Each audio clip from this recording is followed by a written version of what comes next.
Mabigat ang trapikong nararanasan sa North Luzon Expressway.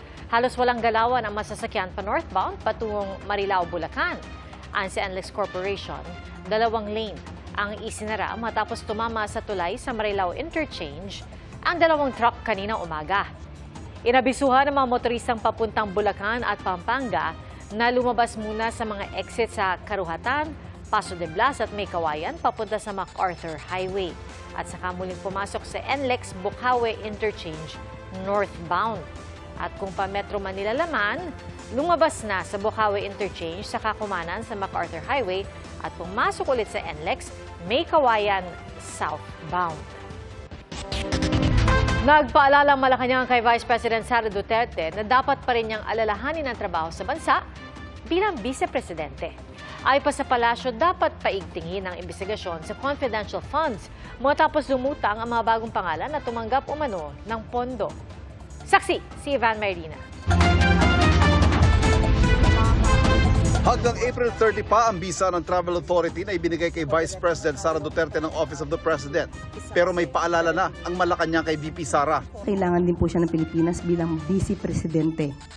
Siya po dapat ay nagtatrabaho hindi lang para sa kanyang ama, although na acceptable po at maiintindihan po natin sa ngayon ang kanyang nararamdaman. Pero tandaan niyo po niya, sinasabi niya po, milyon na Pilipino ang bumoto sa kanya at kailangan din po niyang pagsilbihan ito. Sinabi ito ng Malacanang nang tanungin tungkol sa lumutang ng mga bagong pangalan nang umunoy nakatanggap ng confidential funds ang OVP at kung may gagawing hakbang ang Malacanang para pasagutin ang bise tungkol sa mga ito. Si Jay Camote, si Miggy Mango, saka yung Dodong Gang, saka si Xiaomi 8.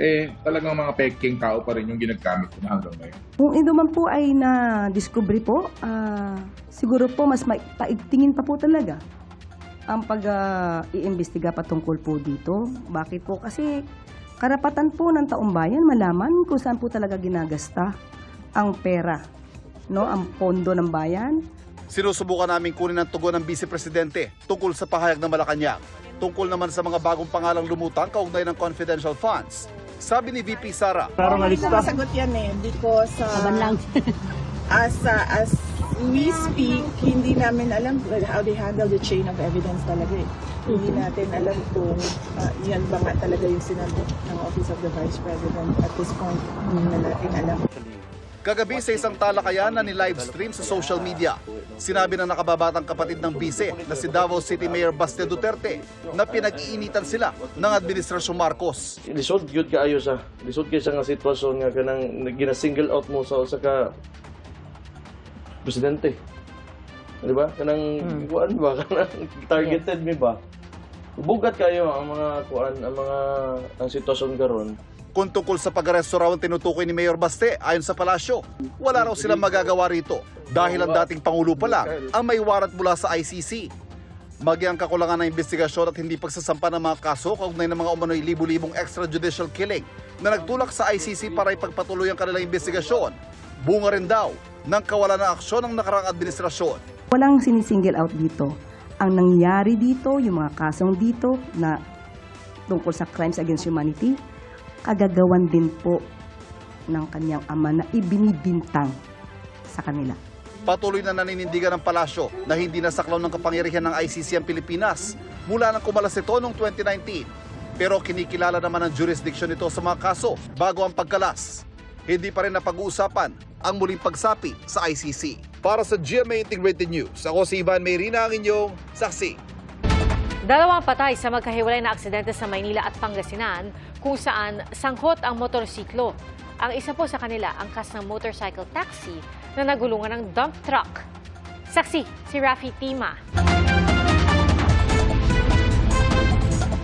Bago magtanghali kanina, nagkasabay ang isang motorsiklo at isang pulang dump truck sa May Lopez Boulevard sa Tondo, Maynila. Pero biglang pumasok ang truck sa linyang nasa kanan nito hanggang sa sumabit dito ang katabing motorsiklo na nawala ng balanse at natumba. Nakabangon ang rider pero ang kanyang angkas dead on the spot matapos pumailalim sa truck at magulungan. Wasak ang helmet at napuruan sa ulo ang 32 anyos na biktima na ayon sa kanyang kinakasama ay pauwi na sana. Kwento ng isang saksi, hindi huminto ang truck kasunod ng insidente. Ang bilis na mangyayari. Yung truck na puli, Kahit anong sigaw mo, hindi pa rin umihinto, dire-diretso pa rin. Kaya tinawag ko na rin yung mga temari. Sabi naman ng isa sa mga unang responde, natulala ang rider na makita niya ang sinapit ng kanyang pasahero. Kilala muna namin yung driver sa aming tanggapan upang sa ganun, kumalma siya at makasagot siya na maayos dahil gulong-gulo siya eh. Dinala sa Manila Traffic Sector ang rider na napagalamang bahagi ng ride-hailing app. Gayon din ang naabutang driver ng nakadisgrasyang truck. Ayon sa Manila Police District, posibleng pareho silang sampahan ng kaso. Nakasuhan yung driver ng dump truck ng reckless imprudence resulting to homicide, physical injury and damage to property. Ganun din yung driver ng motorcycle taxi. Tumanggi magbigay ng payag ang rider at truck driver. Sapol din sa CCTV ang isa pang disgrasya sa Malasiki, Pangasinan. Paglabas kasi sa kalsada ng isang motorsiklo, sakto naman ang pagdating ng isa pa na sumalpok dito. Natumbang dalawang rider na parehong dinala sa ospital. Ayon sa mga pulis, nasawi ang isa sa mga rider. Tumanggi magbigay ng pahayag ang pamilya ng nasawing rider. Sa tala ng Health Department, umaabot ng 11,000 ang nasasawi kada taon dahil sa mga disgrasya sa kalsada sa nakalipas na 10 taon. Mahigit 70% rito, kinasasangkutan daw ng motorsiklo. Yung motorsiklo po ang number one cause. Pagka tinignan nyo kung ano yun, usually head injury. Kaya napakahalaga talaga magsuot ng helmet pag nakamotor. Kaya naman sa sinagawang 2025 Road Safety Summit, isinusulong nila ang mas mahigpit na pagpapatupad ng mga panuntunan sa road safety tulad ng Motorcycle Helmet Act. Para sa GMA Integrated News, Rafi Tima ang inyong saksi. Tinatayang aabot sa 1 toneladang bell pepper ang itinapon lang ng isang magsasaka sa Bukidnon dahil po sa sobrang baba ng bentahan. At sa Valenzuela naman, sinita sa isang pamilihan ang ibinebentang imported rice na lagpas sa maximum SRP. Saksi, si Bernadette Reyes. 5,000 pesos ang multang parusa para sa mga may-ari ng mga nakumpiskang timbangan sa Valenzuela. Kabilang sa mga kinumpiska ang mga timbangang hindi na-calibrate bago gamitin.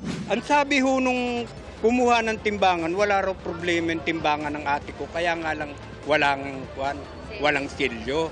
Bumili kami sa online, hindi namin na sa selyo, hindi namin napasilyuhan. Ito yung mahigit 80 timbangan na nakumpiska ng lokal na pamahalaan ng Valenzuela. Kung hindi depektibo, walang selyo ang mga ito na ang ibig sabihin, maaaring hindi tama ang timbang na nasusukat nito.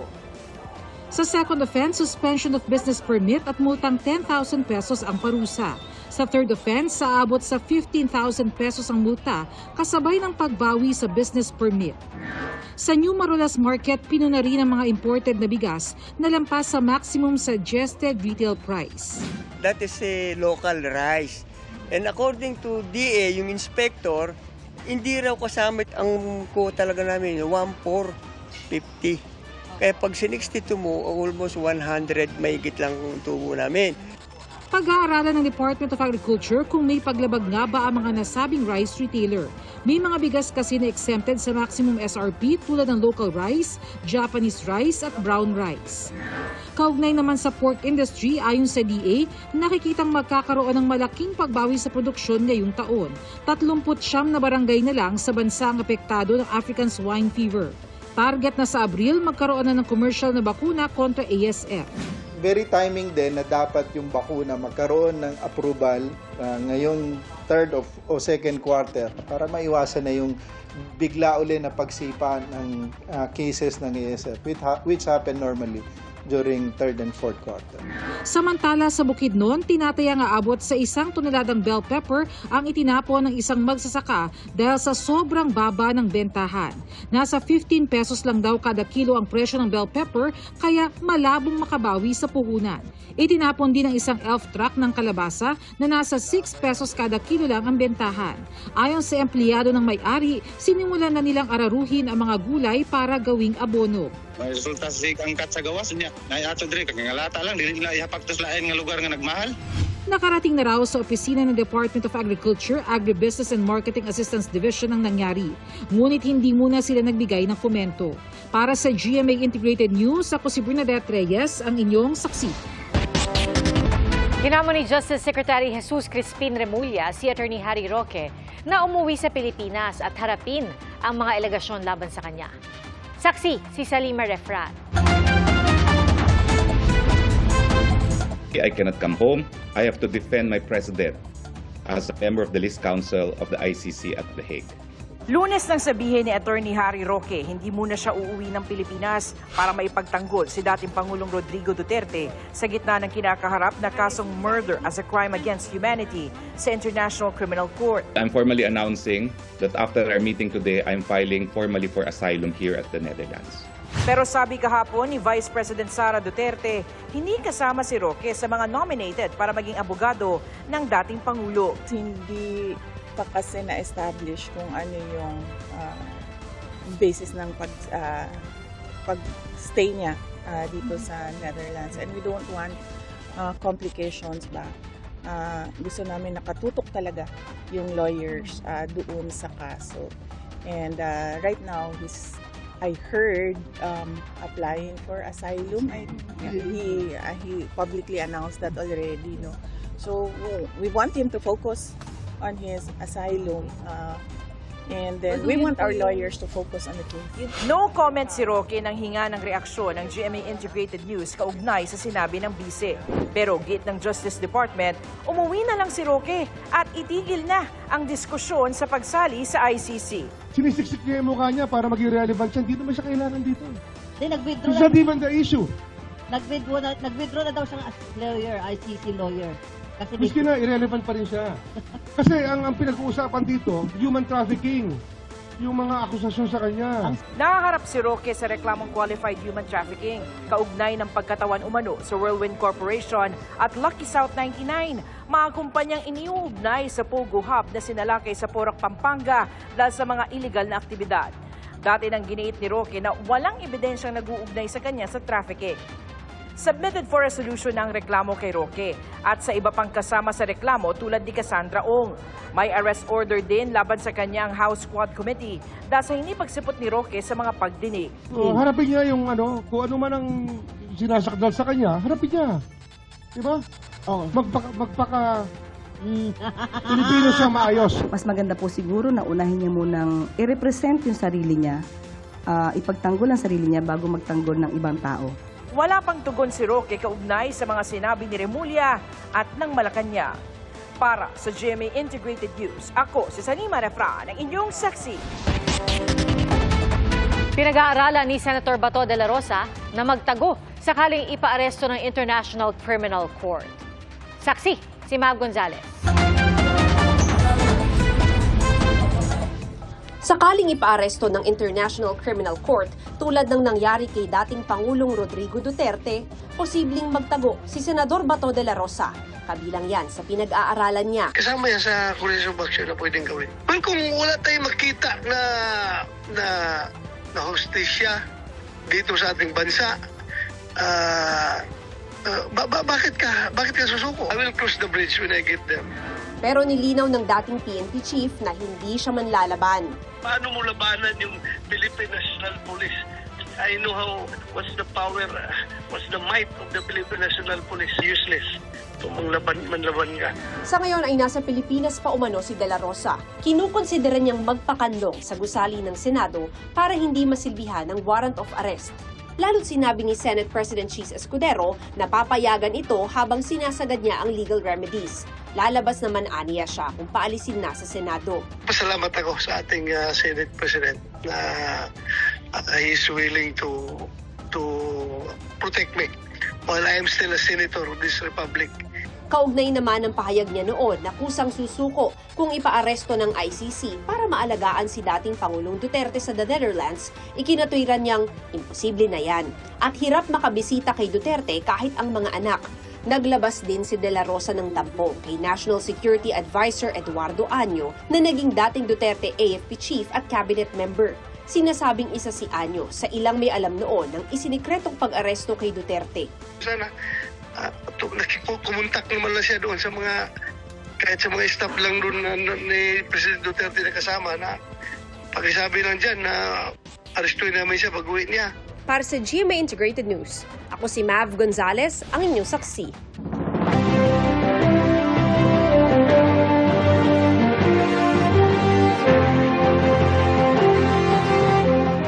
24 na araw bagong eleksyon 2025, muling nag-ikot sa iba't ibang sektor ang mga senatorial candidate para isulong ang kanilang mga advokasya. Saksi si Joseph Morong. Si Manny Pacquiao inisa-isa ang kanyang mga plano para palakasin ang barangay governance. Pagtulong sa mga tomato farmer ang isinulong ni Kiko Pangilinan sa Bohol. Itinutulak ni Ariel Querubin ang Panganay Scholar Program sa pagbisita niya sa Batangas. Pagkakaisa sa komunidad ang isa sa ipinanawagan ni Senator Francis Tolentino sa Pampanga. Doon ipinangako naman ni Benhur Abalos ang pag-amyenda sa Local Government Code. Aumento sa sahod ang isinulong ni Jerome Adonis sa Laguna. Suporta sa BPO industry para makasabay sa bugso ng AI ang binigyan diin ni Bam Aquino sa Cebu. Libreng maintenance medicine ang isinulong ni Abby Binay sa Quezon. Inalala ni Congresswoman Arlene Brosas ang kaarawan ni Gabriela Silang sa pagsasagawa ng mural painting. Suporta sa mga katutubo sa Pili Camarines Sur ang inihayag ni Allen Capuyan. Suporta sa mga kababaihan ang idiniin ni Senador Pia Cayetano sa Eastern Samar. Sa trabaho market sa Maynila, nag-ikot si Atty. Angelo de Alban. Si Senador Bongo itinutulak ang paghahatid ng serbisyong medikal sa Occidental Mindoro. Pagpapalawak ng turismo ang binigyang halaga ni Senador Lito Lapid sa Aklan. Patuloy naming sinusundan ang kampanya ng mga tumatakbong senador sa eleksyon 2025. Para sa GMA Integrated News, Joseph Morong, ang inyong saksi. Bronze Award winner ang GMA Integrated News Climate Change Special Series Plug na banta ng nagbabagong klima ng 24 oras sa ginanap na 12th season ng Araw Awards sa Aliw Theater sa Pasay sa kategoryang Concern for and Preservation of the Environment.